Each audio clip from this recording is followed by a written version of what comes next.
In the United States of America, you don't have to apologize for being white anymore.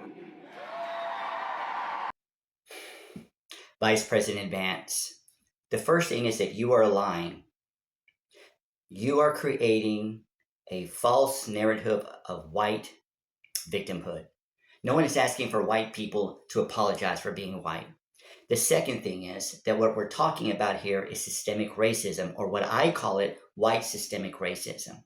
The third thing is we know that this occurred, and when you look at when white people immigrated from England and other parts of the world here to the Americas, stayed making them settlers and built the 13 colonies, that's when we really see its origins, this white systemic racism. Your ancestors bought black people and made them their slaves, millions of them. Because the thinking was an attitude, mindset, and behavior, white, black, they're less, and that what white people shouldn't have to work for their wealth, shouldn't have to work for their property, shouldn't have to work for their money. So let the black people do it, but we'll get the benefits of it.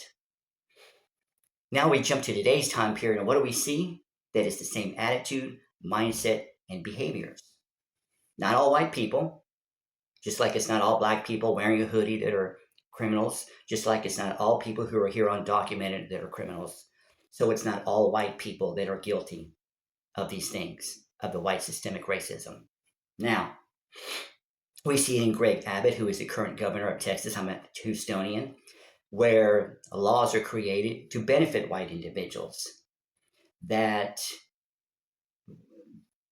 people who are not white, it's more challenging for them to get to locations and have accessibility to voting, hoping that it's more white candidates that are voted in, whether Republican or Democrat or whatever else.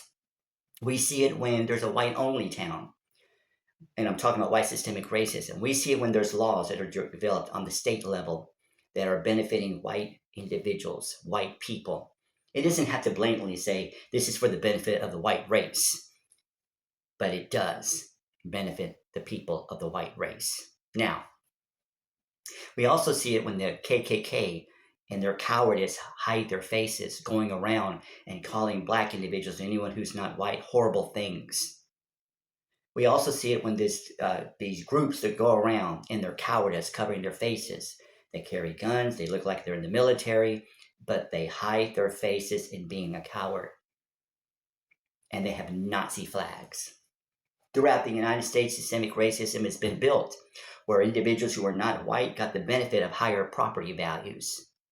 Or that when they want to do construction, they won't go to the areas that actually need it, whether it's a black neighborhood or a Latino neighborhood, etc. They always go first to the white neighborhoods.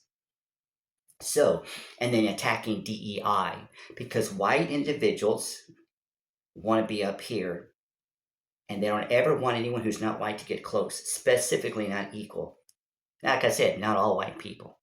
So J.D. Vance, when you make your comment about white people not having to apologize anymore in the United States for being white, what you're really saying is that you and your ancestors are guilty of a white supremacy thought process that you don't want to let go of, because then it puts you in a position that you feel threatened economically and other ways socially.